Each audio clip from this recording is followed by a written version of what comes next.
Top quality और consistent performance के लिए सिर्फ सिल्वर पंप। टॉप क्वालिटी और कंसिस्टेंट परफॉर्मेंस के लिए सिर्फ सिल्वर पंप, नाम याद रखना।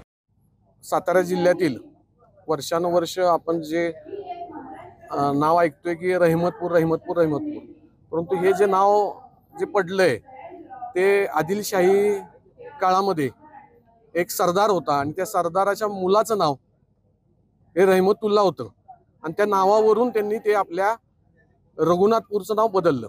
तर आज आम्ही सर्व हिंदुत्ववादी संघटना असतील, हिंदू एकता आंदोलनाच्या माध्यमातून या रघुनाथपूर शहरातील सर्व छत्रपतींचे शिलेदार तसेच सर्व हिंदुत्ववादी संघटनेचे सर्व प्रमुख यांनी या महाराष्ट्र राज्याचे महसूल मंत्री बावनकुळे साहेब यांना निवेदन दिलं की ह्या गावाचं नाव रहमतपूर बदलून रघुनाथपूर व्हावं अशी सर्व हिंदुत्ववादी संघटनेची मागणी होती। ती आज आम्ही निवेदन दिलं आणि मला असं वाटतं की बावनकुळे साहेबांच्या बोलण्यातून की लवकरात लवकर या गावाचं नाव बदललं जाईल।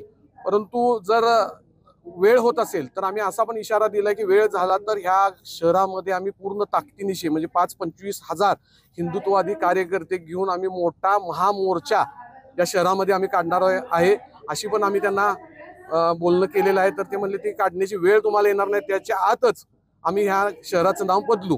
ठीक आहे, परंतु ज्या वेळेला बदललं जाईल त्यावेळेला खऱ्या अर्थानं ह्या शहराबरोबर पंचक्रोशीतील सर्व नागरिक आनंद उत्सव साजरा करतील असं आम्हाला सर्व हिंदुत्ववादी कार्यकर्त्यांना वाटतं। या ठिकाणी विक्रम पावसकरांनी ज्या पद्धतीचा प्रश्न माझ्यासमोर मांडलेला आहे त्यांनी म्हटलं आहे की रहमतपूर या गावाचं नामांतर रघुनाथपूर व्हावं, रहमतपूरचं रघुनाथपूर व्हावं। विक्रम, आपण औरंगाबादचं संभाजीनगर केलं,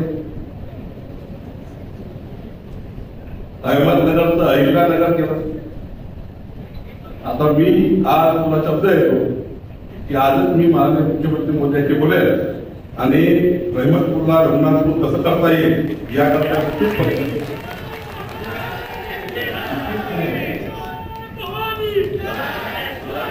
हा प्रश्न मी सरकारसमोर माननीय देवेंद्रजी बोलेल आणि विक्रम ज्या मनात आहे ते सर्व जनतेच्या मनात आहे। काही काळजी करू नका, करा जायला सर्वांनी आत्मविश्वास आहे, करा जायला।